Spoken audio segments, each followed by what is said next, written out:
본 방송에서 제공하는 투자 정보는 투자 판단에 대한 조언입니다. 방송에서 제공하는 주식의 가치, 가격 상승 및 하락에 대해서는 방송사에서 보장하지 않습니다.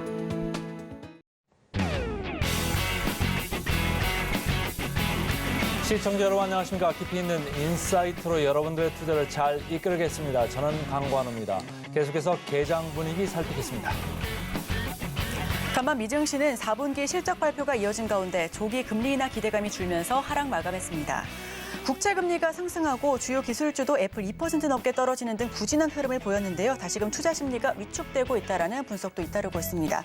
자, 저기에 우리 증시 양지수 하락 마감했습니다. 코스피 2,500선이 붕괴되기도 했는데요. 코스피가 2,500선 이하로 떨어진 건 지난해 12월 7일 이후에 한 달여 만입니다. 오늘도 증시 구와 함께 하시면서 다양한 인사이트 얻어가시길 바랍니다. 예상 체결지수 살펴보시죠. 네, 코스피 코스닥 예상 체결지수 양지수 파란색으로 출발할 것으로 보여집니다. 코스피는 0.07% 하락하면서 2,495포인트 선에서 출발할 것으로 보여지고요. 코스닥 0.07% 내리면서 854포인트 선에서 시작할 것으로 보여지고 있습니다. 우선은 큰 폭의 하락은 보여지고 있지 않기 때문에 개장 직후의 모습 다시 한번 지켜보기로 하고요.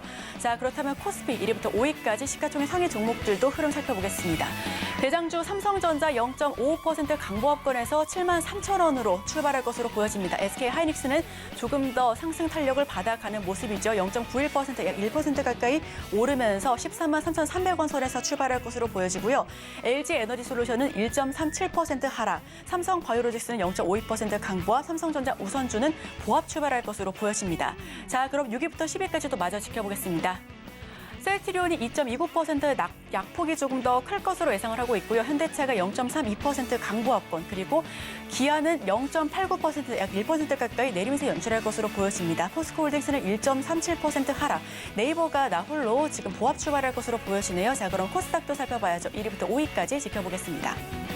에코프로 BM 1.18%, 에코프로는 0.65% 하락 출발할 것으로 보여집니다. 에코프로 BM은 30만 원 선 아직 되찾기에는 좀 무리가 있어 보이고요. LNF가 보합권, HLB 역시도 보합 출발할 것으로 예상하고 있습니다. 알테오제는 1.77% 강세 연출할 것으로 기대가 되는데요. 자, 그럼 6위부터 10위까지도 마저 지켜보겠습니다. 셀트리온 제약 0.76% 하락 출발할 것으로 보여지고요. HBSP가 1.44% 강세, 리노공업도 0.5% 올라갈 것으로 예상하고 있습니다. 레인보우 로보틱스는 보합권, LS 머티리얼즈는 1.32% 낙폭을 보일 것으로 예상하고 있습니다.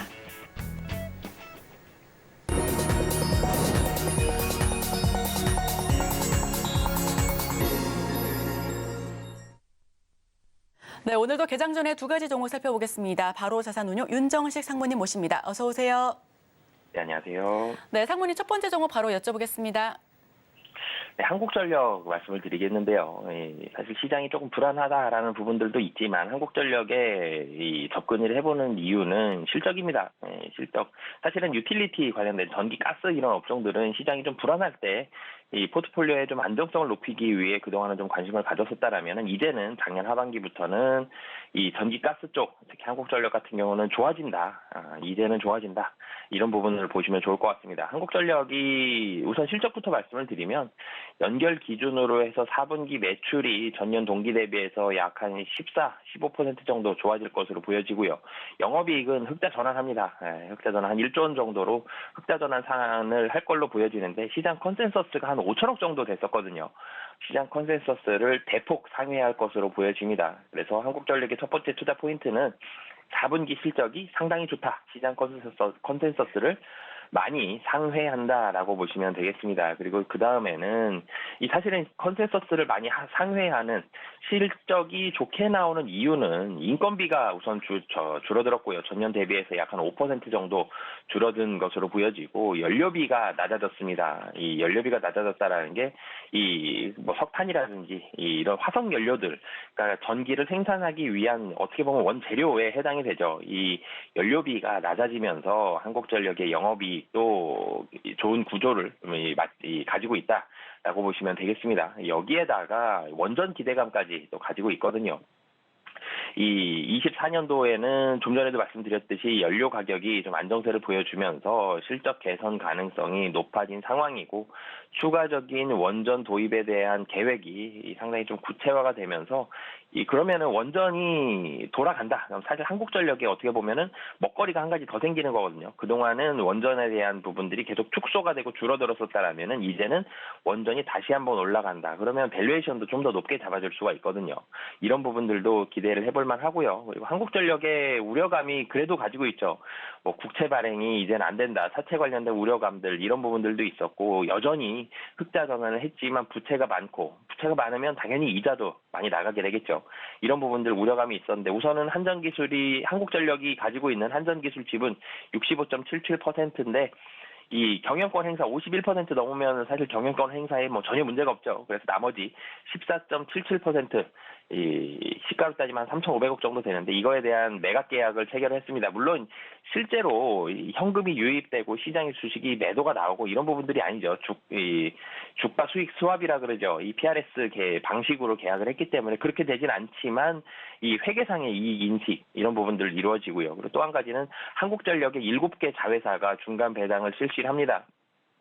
7개 자회사, 땡땡 무슨 발전, 그리고 한국수력원자력, 이런 부분들 7개 발전사들이 있는데, 이 한국수력원자력이 가장 많이 해요. 한 1.5조 정도 하고, 그 외에도 한 1,000억대에서 3,000억 원대까지 중간 배당을 실시해서 시장 기대는 한 4조 정도 됐었는데, 그거보다는 좀 못하지만 그래도 3.2조 원 정도 수준으로 중간 배당을 실시한다라는 점. 전체적으로 한국전력이 흑자도 1조 원이 나고요. 배당도 나오고요. 그리고 뭐 주식도 팔죠. 이런 부분들 나오면서 한국전력의 재무구조 자체가 상당히 좀 좋아지는 그런 상황이다라고 보시면 되겠습니다. 그렇기 때문에 시장의 이 기대보다 실적은 잘 나왔고 우려감인 사채라든지 아니면은 이자 배상 비율이라든지 이런 부분들에 있어서는 조금씩 해소해 나가고 있는 그런 상황이다라고 보시면 되겠습니다. 코스피가 2,500 정도를 지금 하회하면서 좀 방어적인 느낌으로 먼저 한국전력 들어봤습니다. 그다음 주식 뭐가 있을까요? 네, 지난주에 제가 지금 이 대한항공 한번 말씀드렸는데 비슷한 시각이긴 하지만 조금 달라진 부분으로 진에어도 같이 말씀을 드리도록 하겠습니다. 이 대한항공에서 가지고 있는 LCC가 진에어죠.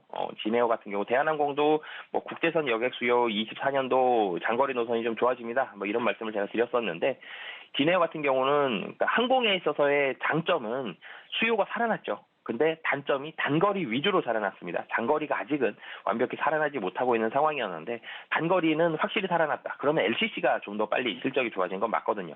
진에어 같은 경우도 4분기 매출액과 영업이익, 특히 영업이익이 시장 컨센서스 대비 거의 2배 정도 수준으로 나올 걸로 보여집니다.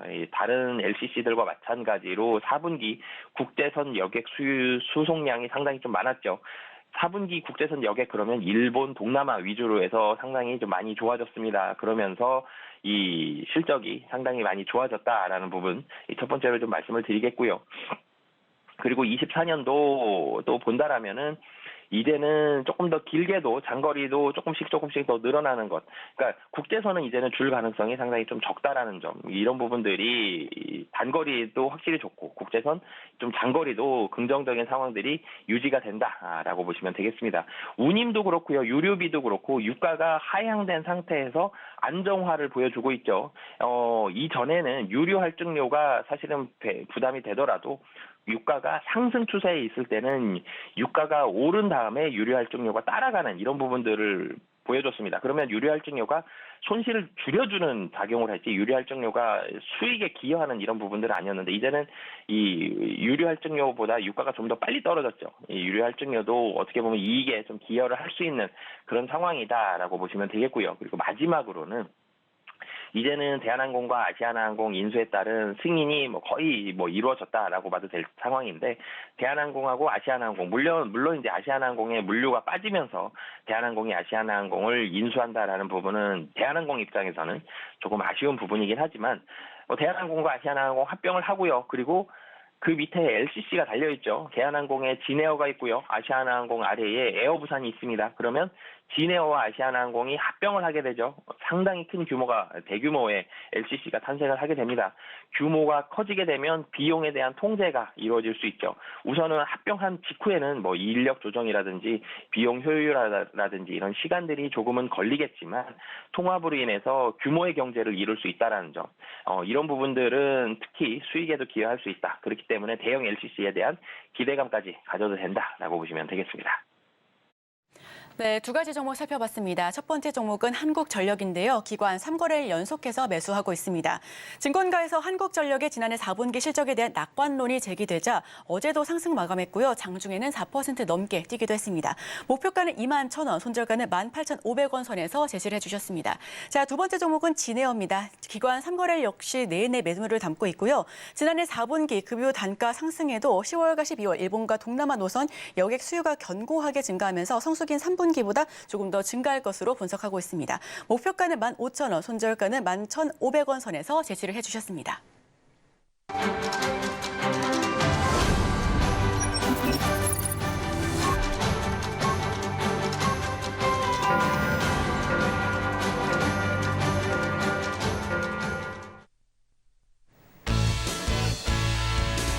네, 1월 17일 수요일 우리 시장 문 열었습니다. 코스피, 코스닥, 양지수는 좀 체결지수 상으로는 마이너스권에서 출발할 것으로 보여졌고요. 우선 환율은 1,338원대입니다. WTI 국제유가는 배럴당 72달러 선에서 거래가 되고 있고요. 비트코인은 43,144달러 선에서 움직임 보여주고 있습니다. 어제 강했던 테마 한번 리뷰합니다. 삼성전자 보피 기대감 속에 로봇주 그리고 AI 테마가 강세 흐름을 보여줬고요. 5G 역시 상승 랠리를 잇따라서 보여주고 있습니다. 북한 도발로 인해서 방산 테마 역시도 오름세를 연출했는데 반면에 어닝 쇼크 우려에 엔터주는 투자 심리가 위축됐고요. 중동 리스크 속에서 해운주 그리고 물류주 강세였었던 흐름이 좀 끊기고 해운 테마는 차익 매물이 나와서 하락 마감하기도 했습니다. 비트코인 관련주 역시 약세 흐름을 보여줬는데요. 오늘은 어떤 테마, 어떤 종목 조금 더 주목해야 할지 저희와 함께 하시면서 인사이트 얻어가시길 바랍니다. 자, 그럼 개장 직후의 지수 모습 확인하시죠. 네, 코스피, 코스닥 예상 체결 지수는 마이너스권에서 출발할 것으로 보여졌지만 지금은 양봉 그려내고 있습니다. 코스피 0.14% 상승하면서 2,501포인트에서 2,500선을 되찾았고요. 코스닥 0.17% 상승하면서 856포인트 선에서 움직임 나타내고 있습니다. 큰 폭의 상승률은 아니지만 그럼에도 불구하고 플러스권에서 출발하고 있는 우리 증시입니다. 자, 그렇다면 지금 많은 투자자분들께서 시청자분들께서 검색 많이 하고 계실 10개 종목에 대해서 저희가 추려봤습니다. 어떤 이슈가 있는지 화면을 통해서 만나보시죠. 우선 실시간 조회 상위 종목 첫 번째 종목입니다. 삼성전자 0.55% 강보합권에서 73,000원에서 시작하고 있습니다. 삼성과 세모녀 지분 2조 1,691억 원 처분을 했습니다. 여기에 더해서 갤럭시 S24에 대한 기대감 역시도 큰 부분인데요. 오늘 좀 장을 견인할 수 있을지 함께 지켜보겠습니다. 두 번째 종목은 한미사이언스입니다. 지금 6.05% 약세를 연출하고 있는데요.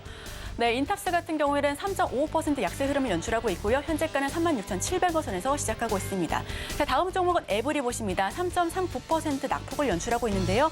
15,110원 선에서 시작하고 있습니다. 에브리봇 같은 경우에는 로봇주 연초부터 양원 흐름이 이어지고 있죠. 어제도 18% 넘게 급등하기도 했고요. 다만 오늘은 좀 매물이 나오고 있는 차익 매물이 나오고 있는 모습입니다. 자, 다음 종목은 태웅로직스입니다. 지금 아직까지는 좀 체결이 지연되고 있는 모습인데요. 다시금 주가 방향성 지켜보셔야 될 것 같고요. 현재가는 4,390원 선에서 시작하고 있습니다. 해상 운임 상승에 해운 경기 침체 반전 소식에 어제장에서는 급등했는데요. 오늘은 어떤 모습을 보여줄지 함께 지켜보기로 하고요. 다음은 빅텍입니다. 2.47% 시초부터 2% 넘는 강한 흐름을 연출하고 있습니다. 현재가는 5,800원 선에서 움직임을 연출하고 있고요. 북한 도발로 인해서 방산주 상승 흐름을 타고 있습니다. 어제 오전에는 10% 넘게 급등하기도 했고요. 오늘 추가 상승세 이어지고 있는 모습입니다. 자, 다음은 동방입니다. 아직까지 좀 체결 들어와 있지 않은 모습이죠. 2,850원 선에서 시작하고 있고요. 동방, 해운, 홍해 사태 물류주 역시 강세 흐름을 탔는데 어제는 좀 차익 매물이 나왔던 분위기였고 오늘도 다시 한번 지켜보셔야 될 것 같습니다. 자, 그럼 보다 자세한 소식은 강권 앵커와 함께 하시죠. 개장하고 3분 30초 정도 지나가고 있습니다. 계속 관심 주식 이어받아서 좀 살펴보겠습니다. 삼성전자 최근에 조금 8만 원 전자가 되냐 했더니 어느덧 7만 3천까지 밀려 내려와 있습니다. 오늘 상초반에 0.7% 반등을 지금 꽤 하고 있고요. 한미사이언스 오늘 개장해서 6% 이렇게 밀려 내려갑니다. 제가 오프닝 멘트에서도 말씀을 드렸습니다만 이 OCI 홀딩스에서 이 딜 발표를 한 다음에 경영권 분쟁 물론 이거에 대한 이제 기대감이 많이 들어오면서 이틀 만에 51%나 한미사이언스가 올랐습니다. 이렇게 많이 올랐으니까 6% 빠질만 하죠. 그러나 계속적으로 여러분들 관심권에 있는 것 같습니다. 관심 주식 2위에 지금 랭크돼 있고요. 인탑스 최근에 계속 관심 이어가고 있습니다. 오늘 장초반에는 마이너스 3.5% 밀려 내려가고 있고 LNF 임시 판정은 났습니다만 이제 코스닥에서 코스피로 가죠. 어제 좀 장중에 반등을 했습니다만 오늘 다시 20만 원 선을 하회하려고 지금 하는지 5% 밀리면서 시작을 하고 있습니다. 에코프로비엠 여전히 코스닥에서 시가총액 1위입니다. 오늘 0.5% 내려가고 있고요. 셀트리온 지주사를 금년 말이나 내년 초에 설립한 미국 나스닥으로 상장하는 걸 좀 검토해봐라, 추진해봐라 이런 얘기가 있습니다만은 주가는 최근에 아랑곳하지 않고 계속적으로 밀리고 있습니다. 오늘도 1% 가까이 밀리고 있다 이렇게 보시면 되고 에코프로모티 나홀로 이제 왔다 갔다 하는 주식이 돼버렸습니다. 이제 MSCI 이런 얘기까지도 지금 나오고 있죠. 0.7% 일단은 편입은 될 수는 있습니다만 그 다음은 또 다른 얘기가 될 수 있습니다. 제주 반도체까지 10위권에 이렇게 랭크돼 있고요. 자, 기관들 외국인들을 좀 살펴봐야 되는데 외국인들 장 초반에 선물 632계약 팔고 있고 코스피 코스닥 현물 시장에서 355억, 480억 순 매도를 하고 있습니다. 벌써 현물 시장에서 830억 가량 장 초반에 지금 5분밖에 안 되는데 벌써 이렇게 매도를 많이 내놓고 있습니다. 코스피 코스닥 마이너스로 돌았고요. 마이너스 0.2%, 0.3% 이렇게 내려가고 있습니다. 삼성전자, 하이닉스는 좀 플러스지만은 다른 주식들이 많이 이렇게 내려가나요? 오늘 업종별로 봤을 때 어디가 좀 많이 내려가나요? 좀 온수장비, 기계, 의약품 이런 쪽이 많이 내려가면서 주가를 전반적으로 끌고 가고 있고 중형주가 많이 내려가고 있다. 운수창고, 통신 이쪽만 좀 올라가고 있습니다. 자, LG에너지솔루션, 삼성바이오로직스 그러니까 시가총액 상단에 있는 회사들이 IT 빼놓고는 전체적으로 파란색이다 이렇게 읽으시면 되겠습니다. 코스닥입니다. 코스닥도 분위기 비슷하네요. 시가총액 4위까지 전체적으로 팔았습니다. 프로그램도 크게 들어오는 감은 없고요. 이렇게 에코프로비엠이 이렇게 29만 원대까지 밀려 내려가니까 코스닥이 오늘 코스피보다 더 많이 밀려 내려가는 이런 느낌이 나오고 있습니다. 자, 프로그램 순 매수 상위 보겠습니다. SK 하이닉스 있고요. 한미사이언스 프로그램 32억 들어오고는 있습니다만 9.6% 너무 높았죠. 산이 높으면 골도 깊을 수 있다는 이런 증시 격언 좀 생각해보는 시간이고요. 두산 로보틱스 오늘 프로그램 18억 들어오고 있습니다만 2.5% 밀려 내려가고 있습니다. 자, 코스닥입니다. JYP 엔터 어제 좀 많이 밀렸죠. 프로그램 순매수 들어오면서 기술적으로 반등을 하고 있습니다. 2.3% 앨범들이 앞으로 어느 정도 판매가 정말로 될지 한번 봐야 될 것 같고요. 에코프로비엠 계속적으로 프로그램 순매수입니다. 그러나 주가는 밀려 내려가고 있다. 이렇게 읽으시면 되고 프로그램 순매도 상위 좀 보겠습니다. 삼성전자 46억 그렇게 큰 건 아니죠. 46억 정도 프로그램 매도하고 있고 하나솔루션 아침에 제가 센티멘탈로 말씀드렸습니다. 간밤에 미국에서 퍼스트 솔라가 7% 이렇게 빠진 영향 그리고 아이오와 커커스에서 트럼프가 51%의 지금 득표율을 보였다라는 소식이 나오니까 신재생 오늘 좀 약할 수 있습니다. 6% 내려가고 있습니다. 프로그램 순 매도 47억 나오고 있고요. LNF 오늘 146억이나 나오네요. 오늘 4.5% 어제 너무 무리를 했나요? 오늘 좀 장초반에 많이 내려가고 있고 엔캠 7.6% 이렇게 올라가고 있습니다만 프로그램은 순 매도다 이렇게 보시면 되겠습니다. 자, 상무님 오늘 보니까 말이죠. 전체적으로 전기전자 업종이 플러스이기는 합니다만은 코스피는 2,500선에서 점점 멀어지네요. 이거 좀 어떻게 보고 계십니까 최근에? 네, 사실 2,500선 정도는 지지를 할 걸로 저도 그렇고요. 많은 전문가들도 좀 예상을 했었는데 2,500선이 사실 보기 좋게 좀 하락을 했죠.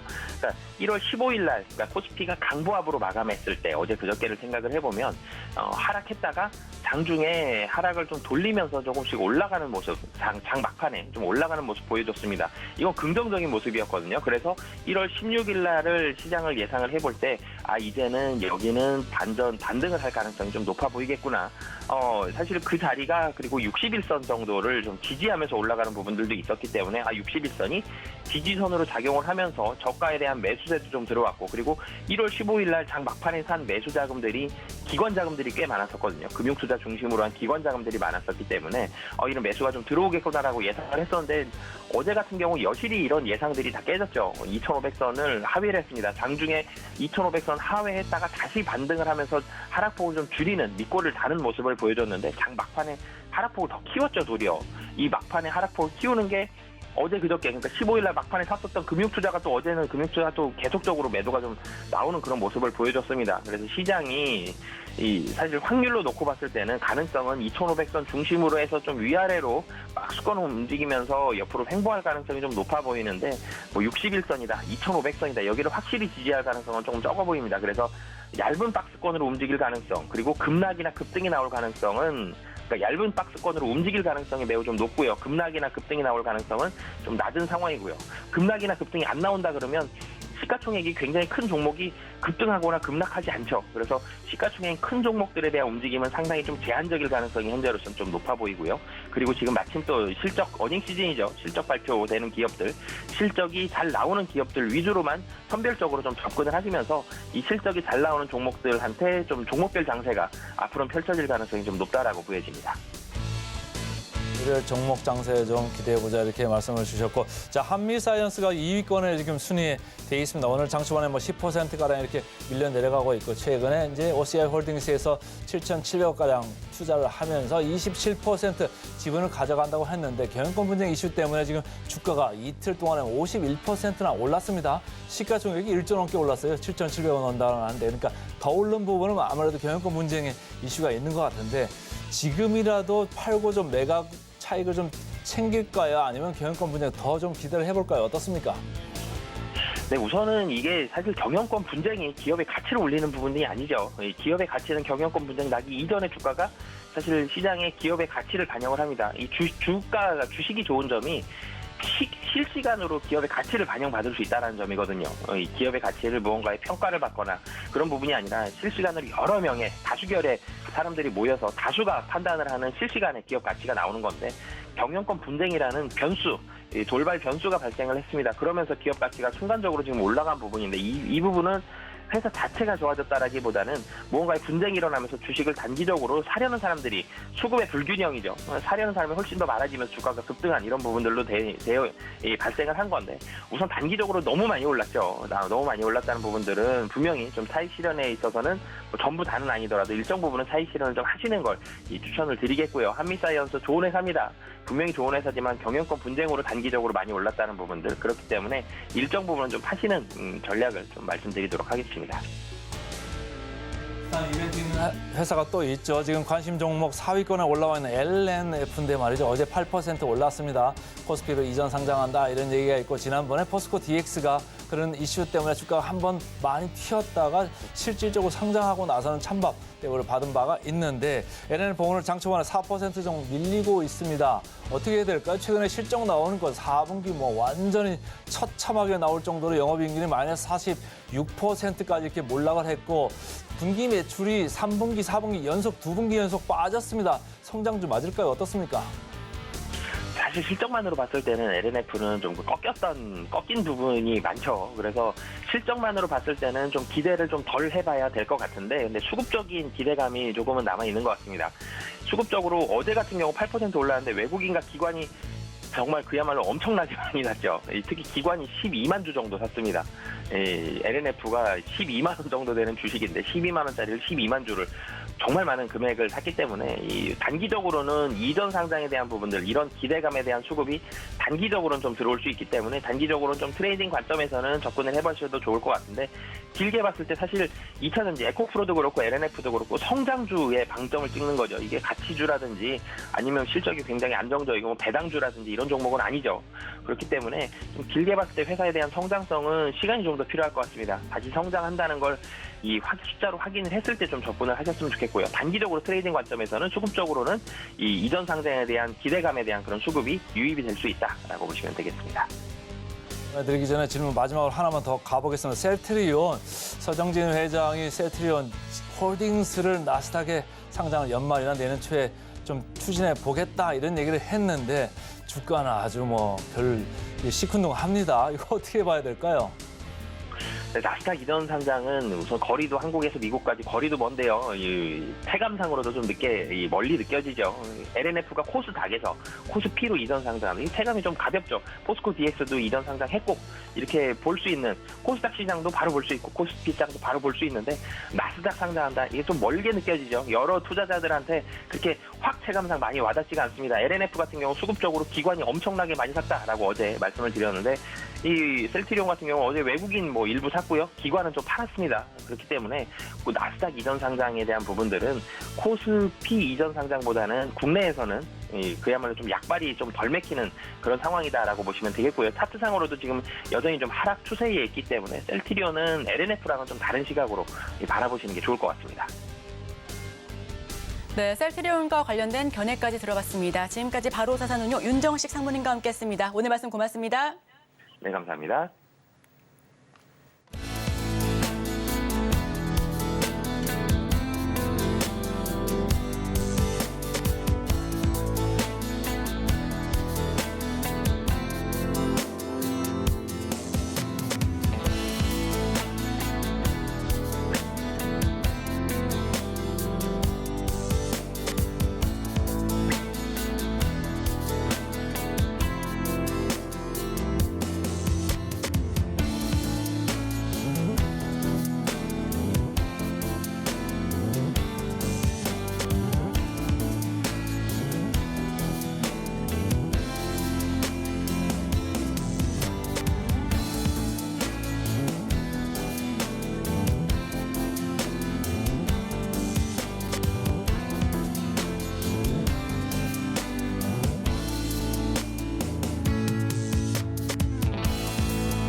따라가 마라 순서 들어가겠습니다. 오늘 스탁솔루션의 이슬이 전문가와 함께하겠습니다. 안녕하세요. 네, 안녕하세요. 아이고 시장이 지금 코스피가 2,481까지 밀려 내려갔고 코스닥은 1%가 넘게 빠졌습니다. 어떻게 봐야 될까요? 네, 우선은 이제 환율의 급등이다라고 좀 원달러 강세가 다시 한번 좀 이제 이어지고 있는 만큼 외국인들의 일단 수급이 좀 부진한 것으로 보이고 있는 상황이고요. 네. 워낙에 지금 악재가 계속해서 좀 따르고 있습니다. 이제 금리 인하에 대한 이제 조기 가능성도 지금 거의 무산되는 분위기죠. 그래서 이런 부분들이 좀 실망감으로 작용을 하고 있다라고 보시면 될 것 같고요. 그리고 지금 전 세계적으로 이런 지정학적 리스크가 해결이 되는 게 아니라 지금 계속해서 좀 확산이 되고 있다라는 점, 이런 부분들을 봤을 때 다시 한번 당분간은 좀 달러 강세가 이어질 가능성이 좀 상당히 높다라고 좀 보고 있는 상황입니다. 이에 따라서 국내 시장도 당분간은 좀 쉬어갈 가능성이 높다라고 좀 보고 있는 상황이고요. 지금 이제 좀 주목을 해봐야 될 업종이 바로 이제 방산 업종이다라고 좀 보시면 될 것 같습니다. 방산 업종 같은 경우에 최근에 이제 흐름이 굉장히 좋은데 최근에 이제 또 대만의 대선이 또 종료가 되었습니다. 이에 따라서 지금 미국과 중국의 분쟁이 다시 한번 좀 확산이 될 수 있기 때문에 추가적으로 여기서 방산 관련주들이 다시 한번 좀 탄력을 받을 수 있다라는 점에서 하나 에어로스페이스 그리고 LIG 넥스원 이런 관련주들 좀 보시면 좋겠다라는 말씀드리도록 하겠고요. 그리고 아무래도 지금 또 실적 시즌이기 때문에 4분기 실적이 좋아지는 종목들로 볼 수밖에 없다라고 좀 보여지고 있습니다. 그래서 대표적으로 지금 보셔야 될 업종 또 반도체 계속해서 좀 보시면 좋을 것 같고요. 지금 그리고 4분기 실적 그리고 올해 상반기 실적까지 좋아질 수밖에 없는 대표적인 업종이 또 이제 중소형조 화장품 브랜드입니다. 그래서 이런 관련주들 계속해서 좀 눈여겨 보시면 좋겠다라는 말씀드리겠고요. 워낙에 지금 개별 이슈로 좀 변동폭이 강한 이제 종목군들은 좀 리스크 관리에 주의를 하시는 게 좋겠다라는 말씀 드려보도록 하겠습니다. 자, 장이 빠지고 있습니다. 리스크 관리 말씀 주셨습니다. 자, 지금부터는 실시간 상승률 상위 종목 코스피부터 살펴보고 들어가겠습니다. 개장 특징주 톱5 코스피입니다. 대한해운, 흥하해운, 해운주가 2개나 있고요. SKC 코스맥스, LG 디스플레이 이렇게 5종목입니다. 어느 걸 얘기해 볼까요? 네, 방금 이제 뭐 화장품 업종 말씀드린 만큼 뭐 관련된 종목을 좀 보시면 좋을 것 같은데 특히나 이제 그 코스맥스 쪽을 좀 보시면 좋을 것 같습니다. 최근에 이제 다시 한번 좀 반등이 나오고 있는데 사실 뭐 차트상으로 보면 굉장히 좀 고점에 있는 것처럼 보이나 사실 이제 실적에 대한 어떠한 부분들을 감안해 본다면은 여전히 뭐 추가적인 상승 여력이 있다라고 좀 판단이 되고 있습니다. 결국에 지금 이제 화장품 관련주들 중에 뭐 꾸준히 좀 상승을 하고 있는 대표적인 이제 종목들을 보게 되면은 뭐 한국콜마 그리고 뭐 코스맥스 그리고 이제 중소형 브랜드인 뭐 클리오 이런 관련주들이 좀 상승을 하고 있는데 오히려 뭐 클리오 같은 중소형 브랜드보다 OEM이나 ODM 기업들이 훨씬 더 좋다라고 보고 있습니다.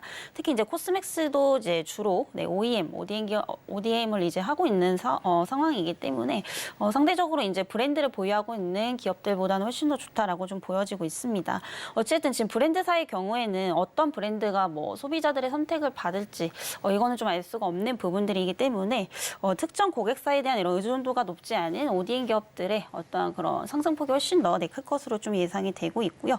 그리고 현재 지금 뭐 국내뿐만이 아니고 중국에서도 이 화장품 수요가 지속적으로 좀 회복이 되고 있습니다. 특히 이제 북미 시장 같은 경우에는 뭐 중저가 브랜드를 중심으로 계속해서 좀 수요가 늘어나고 있고 이에 따른 국내 관련 기업들이 시장 점유율을 계속해서 좀 높여가고 있기 때문에 뭐 화장품 기업들 올해 상반기까지는 충분히 좀 주목해볼 만한 가치가 있다라고 좀 보여지고 있는 상황입니다. 그래서 코스맥스 이제 올해 이제 지금 현재 11만 1,400원대 형성이 되고 있는데 현재가에서도 나쁘지 않다라고 좀 보고 있는 상황이고요. 목표가는 이제 전고점 부근인 한 15만 5천 원대까지 좀 참고를 해보시면 좋을 것 같습니다. 자, 화장품 ODM 업체 코스맥스 이야기 들어봤습니다. ODM, 디자인하는 회사입니다. 이렇게 자기들이 디자인력이 있으면 상당히 경쟁력이 있겠죠. 다음 또 코스닥 시장 실시간 상승률 상위 종목 살펴보고 들어가겠습니다. 개장 특징주 톱5 코스닥입니다. 유니테스트 테스트 회사죠. 폴라리스 오피스, 엔캠, 프레스티지 바이오로직스, 이오테크닉스, 테크가 좀 많네요. 어느 얘기할까요? 네, 엔캠 보시면 좋을 것 같고요. 최근에 이제 시장이 굉장히 안 좋은데도 불구하고 뭐 4거래일째 급등을 하고 있습니다. 그리고 뭐 전체적인 추세를 보더라도 지속적으로 좀 이제 상승이 나오고 있는 상황인데 사실 이 종목은 조금 중장기적으로 보기에는 좀 보유자의 영역이다라고 좀 보고 있고요. 사실 이제 신규 관점에서 접근을 하시는 분들은 조금 트레이딩 관점에서 접근을 하시는 게 좋을 것 같습니다. 우선 엔캠 같은 경우에 이제 2차 전지 전에 그리고 이제 첨가제를 제조하는 기업이다라고 좀 보시면 될 것 같고요. 최근에 이제 미국에서의 어떤 그 IRA에 대한 수혜 기대감으로 인해서 앞으로 이제 수익성이 굉장히 좀 개선이 기대가 될 것이다. 이런 기대감들로 인해서 좀 상승을 하고 있는 뭐 그런 상황인데 사실 이게 지금 트레이딩 관점일지 뭐 중장기적 관점일지는 기업의 어떠한 전체적인 좀 전망을 보시는 게 중요하다라고 좀 보여지고 있습니다. 사실 이 엔캠 같은 경우에는 전체적인 현재 캐파 설비는 지속적으로 좀 늘어나고 있는 상황인데 사실 가동률 자체가 뭐 그렇게 좋은 편은 아닙니다. 그래서 국내에서 뭐 20%대 그리고 해외에서 한 40%대 정도다라고 좀 보시면 될 것 같고요. 사실 이제 2차 전지는 이미 뭐 성장 사이클이 좀 지나고 있죠. 그리고 지금 하방 사이클에 좀 접어들고 있는 뭐 그런 상황이다라고 보시면 될 것 같습니다. 그래서 현재 뭐 엔캠뿐만이 아니라 대부분의 뭐 2차 전지 회사들이 지금 현재 과잉 준비한 설비들을 굉장히 좀 많이 팔고 있는 시점이고요. 이에 따라서 좀 업황에 대한 영향을 받을 수도 있다라고 좀 보여지고 있습니다. 그리고 추가적으로 이제 그 미국 대선 이슈에 대해서 좀 변동성이 있을 수 있다라는 점에서 트레이딩 관점에서 보시면 좋을 것 같고요. 결국 이제 트럼프가 다시 한번 당선이 되면은 이 IRA에 대한 어떠한 수혜 그리고 이제 영향이 지금보다는 좀 미미할 수 있다라는 점에서 이 기업이 좀 중장기적으로 보기에는 이런 리스크를 좀 가져갈 수도 있다라고 좀 보여지고 있는 상황입니다. 그리고 현재 사실 실적 부분에서도 뭐 기대해 볼 만한 요소가 좀 딱히 없다라고 좀 보여지고 있는 게 사실상 지금 이자 발생 부채가 좀 매년 늘어나고 있는 상황이고요. 그리고 현재 뭐 운전 자본도 계속해서 좀 감소를 하고 있기 때문에 뭐 단기 실적도 상당히 좀 부정적이다. 이렇게 좀 볼 수가 있겠습니다. 다만 이제 최근에 이제 수급 흐름은 굉장히 좀 좋은 그런 상황이고 또 IRA에 대한 어떤 프리미엄은 단기적으로 좀 받을 수 있다라고 좀 보고 있기 때문에 뭐 손절가와 목표가를 좀 잘 참고를 해보시면 좋을 것 같고요. 현재 가격보다는 11만 5천 원대 이하로 내려오신다면은 좀 담아 보시면 좋을 것 같고요. 목표가는 단기적 관점에서 13만 원대까지 참고를 해보시면 좋을 것 같습니다. 자, 엔캠 트레이딩 관점에서 이야기 들어봤습니다. 이제는 급등 종목 살펴보고 돌아오겠습니다. 네, 실시간으로 가파르게 상승하고 있는 실시간 급등주 살펴보겠습니다. 코스피, 코스닥, 개장 특징주 이외의 종목으로 알아볼 텐데요. 첫 번째 급등주 화면을 통해서 만나보시죠. 네, 첫 번째 종목은 자이글입니다. 자체 개발 LFT 배터리 모델을 중심으로 한 양산 시스템 구축하고 또 배터리 성능 평가를 통해 사전 품질을 확보했다라는 소식이 부각되면서 강세 흐름을 타고 있습니다. 현재 20% 가까이 급등하면서 9,970원 선에서 거래되고 있습니다. 자, 그럼 두 번째 종목 살펴보겠습니다. 두 번째 종목은 태웅로직스입니다. 해상운임 상승에 대한 수혜주고요. 태웅로직스는 국제 물류 주선업을 운영하고 있는 물류주입니다. 현재 13% 넘게 급등하면서 4,965원 선에서 거래되고 있습니다. 자, 그럼 세 번째 종목도 살펴보시죠. 세 번째 종목은 파맥신입니다. 항체 치료제 개발 기업 파맥신의 새 경영진 윤곽이 나왔습니다. 김정규 회장을 비롯해 새 최대 주주인 타이어뱅크 인사가 대거 합류할 예정인데요. 현재 29.9% 가격 제한폭까지 올라가서 상한가 터치한 모습이고요. 3,150원 선에서 거래되고 있습니다. 자, 그럼 다음 종목도 살펴보겠습니다. 네, 다음 종목은 KCTC입니다. 홍해 사태 관련주로서 계속해서 좀 흐름을 타고 있고요. 역시나 함께 상승 흐름을 보여주고 있습니다. 10.69% 급등하면서 5,020원 선에서 거래되고 있습니다. 자, 그럼 마지막 종목도 살펴보시죠. 마지막 종목은 한솔 로지스틱스입니다. 현재 7.66% 급등하면서 3,035원 선에서 거래되고 있습니다. 어제도 시간 외에서 급등했고요. 홍해 사태로 인해 해상 운임이 급등하면서 글로벌 해운 경기가 침체, 끝날 수도 있다라는 분석이 잇따르고 있습니다. 한솔 로지스틱스는 컨테이너 운송 및 산업별 물류 서비스를 제공하고 있고요. 홍해 리스크 속에서 수혜주로 지속적으로 주목받고 있었습니다. 지금까지 급등주 살펴봤습니다. 자, 급등주 살펴보고 왔습니다. 홍해 쪽에서 난리가 나는데 우리 시장도 난리가 난 것 같아요. 원달러가 지금 1,340원 정도로 급등을 하고 있고 코스피 코스닥 지금 1% 남짓하게 내려가고 있습니다. 자, 지금부터는 이슬이 전문가가 가져온 따라가 말아 종목 화면으로 보면서 들어가 보겠습니다. TYM 따라갈까요 말까요? 네, TYM 이 종목 이제 농기계 관련주인데 사실 상당히 좀 저평가되어 있기 때문에 뭐 충분히 좀 저가 매수의 기회가 될 수 있겠다 이렇게 좀 보고 있는 상황입니다. 아직까지 뭐 시장에 그렇게 관심은 좀 못 받고 있는 상황이지만 결국에 이제 저평가가 되어 있고 어느 정도 좀 실적이 회복 추세로 이제 돌아온다면은 다시 한번 좀 상승을 할 수밖에 없는 종목이다라고 좀 보고 있는 상황이고요. 이 TYM 같은 경우에 이제 농업용 트랙터 그리고 이제 콤바인을 제조하는 기업이다라고 좀 보시면 될 것 같습니다. 그래서 사실 이제 뭐 국내보다는 이제 그 수출 비중이 굉장히 좀 높은 기업이기도 하고요. 특히 이제 미국에서의 수출 비중이 이제 매년 증가 추세에 있다라고 좀 보시면 될 것 같습니다. 실질적으로 이제 2022년까지 계속해서 이제 미국 수출 비중이 높아지게 되면서 한 80%대까지 상승을 했었습니다. 다만 이제 2023년도 작년에는 조금 수요가 줄어들게 되면서 다시 한번 뭐 70%대까지 하락을 했지만 올해를 기점으로 어느 정도 라인업을 좀 개선을 하게 되면서 다시 한번 이제 미국 수출 비중이 늘어날 것으로 좀 보이고 있는 상황이고요. 우선은 지금 미국 쪽에 공장을 좀 증설을 하고 있습니다. 그래서 캐파 확장에 대한 기대감 가져볼 수 있겠다라고 좀 보여지고 있고요. 우선 기존 공장을 좀 보게 되면은 미국 내에서 이제 조립만 할 수 있었던 공장이었었습니다만 최근에는 이제 생산까지 할 것으로 좀 예상이 되고 있는 상황이고요. 이렇게 되면 현재 캐파가 한 2만 대 정도 수준으로 매출 규모로 봤을 때는 한 1조 원대까지 달성이 가능할 것으로 좀 보이고 있습니다. 그래서 이 기업의 어떠한 그 과거 최대 실적을 좀 보게 되면은 바로 2022년이다라고 보시면 될 것 같은데요. 2022년도에 매출액이 1조 원대를 돌파했었습니다. 그때 당시에 상반기에 주가가 기존 5천 원대에서 12,000원대까지 급등을 했었었죠. 이에 따라서 앞으로도 이런 매출에 대한 기대감 그리고 캐파 확장에 대한 기대감 올해 다시 한번 좀 누려볼 수 있다라는 점에서 충분히 이제 뭐 저가 매수 가능한 구간이다 이렇게 좀 보고 있는 상황입니다. 그리고 추가적으로 이제 중대형 트랙터 라인업을 좀 강화를 하고 있다라고 좀 보시면 될 것 같은데요. 사실 이 종목 같은 경우에 연간 매년 그 매출액 영업이익이 지속적으로 좀 상승을 하고 있었는데 작년에 이제 한번 좀 꺾였던 이유가 바로 이제 그 소형 트랙터에 대한 수요가 많이 좀 줄어들게 되면서 이런 부분들이 좀 수익성에 대해서 좀 악화로 이끌었다라고 좀 보시면 될 것 같은데요. 작년 하반기부터 내년부터 이 부분을 조금 개선을 하기 위해서 중대형 쪽 라인업을 계속해서 좀 강화를 하고 있다라고 좀 보시면 될 것 같습니다. 그래서 사실 이 중대형 트랙터 같은 경우에는 가격이 소형에 비해서 최소한 3배 정도는 비싸다라고 좀 보시면 될 것 같고요. 이에 따라서 마진율도 훨씬 더 높을 수밖에 없기 때문에 향후 이제 영업이익률에 있어서도 긍정적일 수밖에 없다라고 좀 보여지고 있는 상황입니다. 추가적으로 이제 자율주행 농기계 양산 계획도 좀 가지고 있다라고 좀 보시면 될 것 같습니다. 그래서 최근에 이제 자율주행 쪽이 뭐 로봇이라든지 AI 쪽뿐만이 아니라 뭐 굉장히 좀 다변화되고 있습니다. 뭐 헬스케어 그리고 이제 농기계 쪽으로도 계속해서 좀 라인업을 확장을 하고 있는 뭐 그런 상황이기 때문에 이에 따른 좀 수혜를 볼 수 있을 것으로 예상이 되고 있는 상황입니다.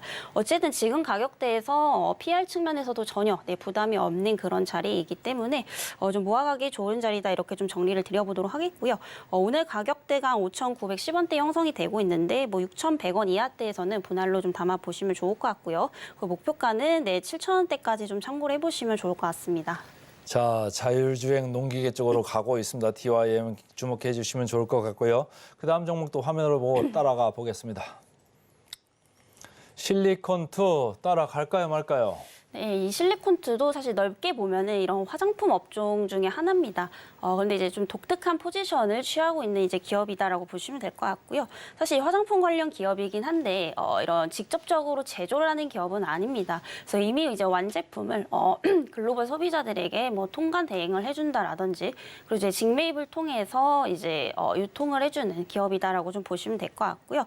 최근에 이제 그 북미 쪽, 특히 이제 유럽 쪽에서 화장품 시장이 구조적으로 좀 성장을 하고 있습니다. 특히 이제 스킨케어 시장은 계속해서 지금 매년 점유율이 늘어나고 있다라고 좀 보시면 될 것 같은데 현재 미국 아마존에서 보자면은 특히 이제 세럼 판매 쪽에서 뭐 스킨천사라든지 믹순 같은 브랜드들이 굉장히 좀 높은 순위를 기록을 하고 있죠. 뭐 K-뷰티, 뭐 K-콘텐츠에 대한 어떤 영향도 있겠지만은 사실 뭐 우리나라도 지금 마찬가지고 북미 시장이 계속해서 지금 뭐 중저가 브랜드에 대한 수요가 늘어나고 있다라고 좀 보시면 될 것 같습니다. 그래서 국내 기업들의 경우에는 사실 그 소매 판매 대비해서 제조 비중이 상당히 좀 높은 그런 나라이기 때문에 상대적으로 이렇게 좀 중저가 제품을 생산하는데 굉장히 좀 유리한 조건을 갖추고 있다라고 좀 보시면 될 것 같고요. 이에 따라서 지금 뭐 미국, 유럽 시장에서도 이런 좀 경쟁력을 갖추고 있다라고 좀 보시면 될 것 같습니다. 가장 좋은 것은 지금 시장 점유율이 지속적으로 좀 늘어나고 있는 그런 상황이기 때문에 상황은 앞으로도 좀 좋아질 수밖에 없다라고 좀 보여지고 있고요. 또 이제 신규 브랜드들의 어떤 그런 인디 브랜드가 좀 증가하게 되면서 앞으로의 좀 외형 성장이 기대가 되고 있습니다. 그래서 뭐 스킨천사뿐만이 아니고 올해에는 뭐 코스알엑스뿐만이 아니라 뭐 기타 조선미녀라든지 이런 중저가 브랜드에서 또 제품 라인업을 확대를 할 것으로 좀 보이고 있고요. 이에 따라서 수출량도 하반기로 갈수록 늘어날 것으로 좀 보이고 있는 상황입니다. 그리고 현재 뭐 풀필먼트 사업 부분도 계속해서 좀 성장을 하고 있다라고 좀 보시면 될 것 같은데요. 동사 같은 경우에 지금 미국에서 이 아마존 채널을 직접적으로 지금 운영을 하면서 또 이제 마케팅 기업으로 발전 중이다라고 좀 보시면 될 것 같습니다. 결국에 이제 풀필먼트 서비스라는 게 뭐 물류 업체가 판매자 대신에 제품 선택도 해주고요. 그리고 배송 처리까지 해주기 때문에 이런 일괄 처리 방식을 굉장히 좀 선호하는 그런 이제 소비자들이 많이 늘고 있다라는 점에서 계속해서 좀 중요성이 이제 대두되고 있다라고 보시면 될 것 같습니다. 그래서 실질적으로 이 기업 같은 경우에는 이 풀필먼트 쪽으로 계속해서 좀 매출을 내고 있는 상황이고요. 이런 실적을 좀 보게 되면은 작년 1분기에 이 풀필먼트 쪽 매출이 한 80억 정도 나왔었는데 3분기에는 한 160억대까지 단기적으로 한 2배 가까이 급증을 했습니다. 그래서 올해에도 이런 이제 사업 부분에서 좀 기대해 볼 만한 요소들이 많이 있다라고 좀 보여지고 있는 상황이고요. 그리고 영업이익률이 또 역대 지금 최고 수준을 또 기록을 하고 있습니다. 그래서 아무래도 22년부터 뭐 운송비 부담이 좀 하락을 하게 되면서 또 영업이익률이 좀 두 자릿수를 이미 좀 달성을 했고요. 일단 기존 화장품 기업들의 영업이익률이 뭐 6%, 7%대 정도인 것을 좀 감안을 해본다면은 뭐 수익성이 뭐 상대적으로 더 높다 이렇게 좀 볼 수밖에 없겠습니다.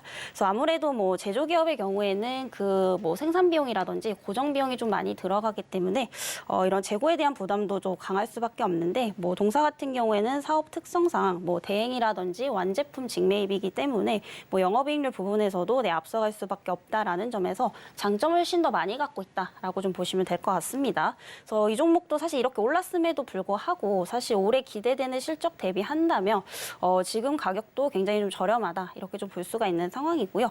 현재가 8,640원대 형성이 되고 있는데 8,700원 이하대에서 좀 분할로 보시면 좋을 것 같고요. 목표가는 전고점 부근인 10,000원대까지 참고를 해보시면 좋겠다라는 말씀 드려보도록 하겠습니다. 시장이 1% 넘게 지금 빠지고 있는데 실리콘투 나름대로 선방을 하고 있네요.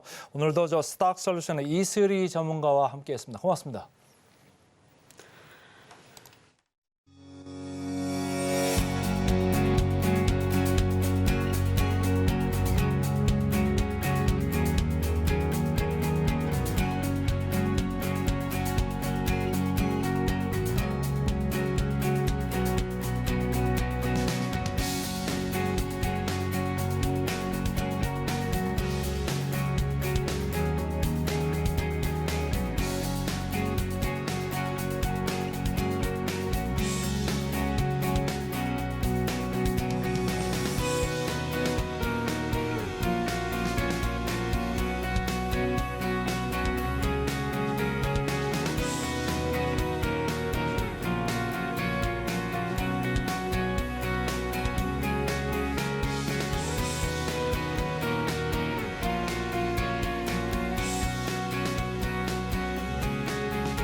네, 증권사 리포트 분석 시간입니다. 오늘 분석해드릴 종목은 화신인데요. 어떤 내용이 있을지 화면을 통해서 하나하나 짚어보겠습니다.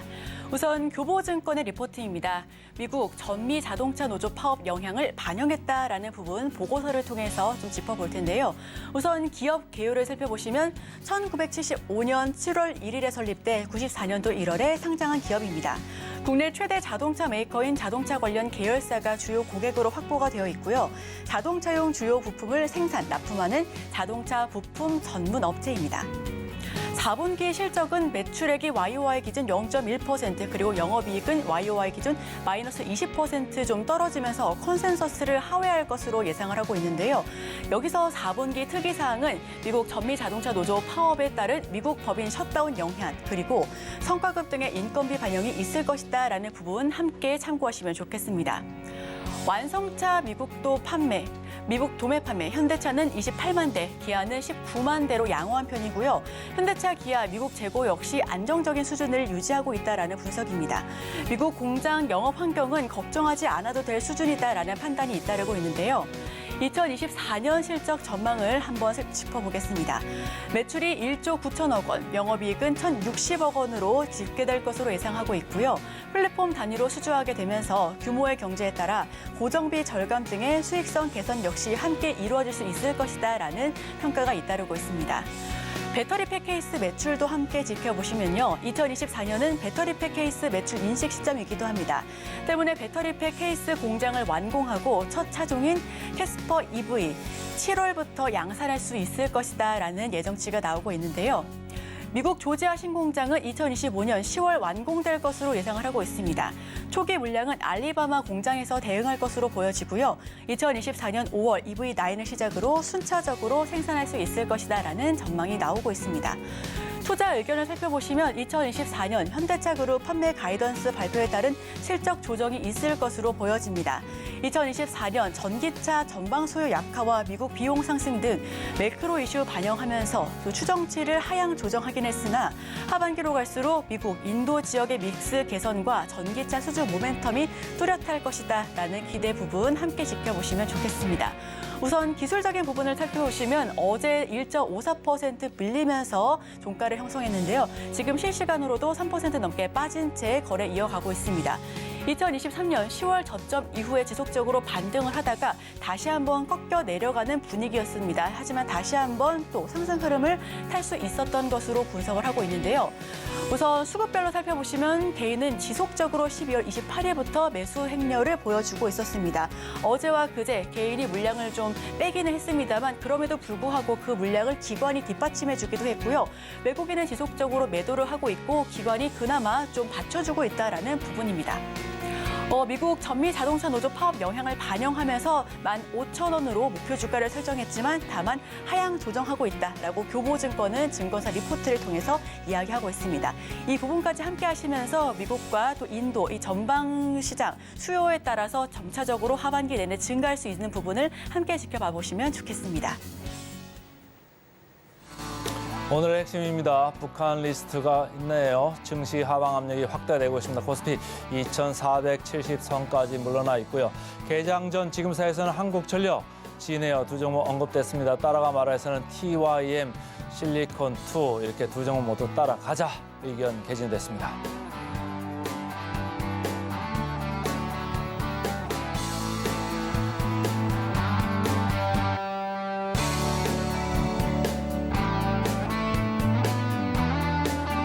그냥 클로징 길게 할까요?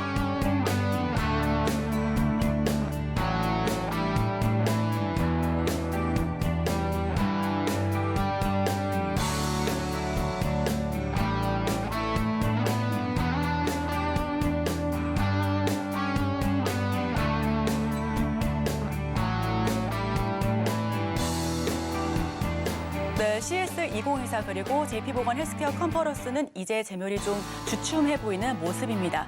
그 밖에도 정치 그리고 정책 관련주로 언급됐었던 테마 역시도 약세를 기록하고 있고요. 비트코인 ETF 현물 기대감 역시 바로 사라져 보이는 분위기입니다.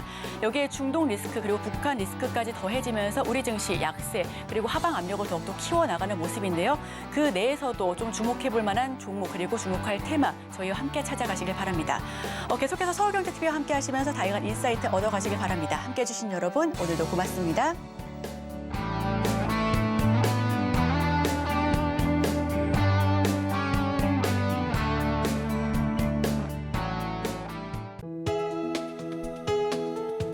본 방송에서 제공하는 투자 정보는 투자 판단에 대한 조언입니다. 방송에서 제공하는 주식의 가치, 가격 상승 및 하락에 대해서는 방송사에서 보장하지 않습니다.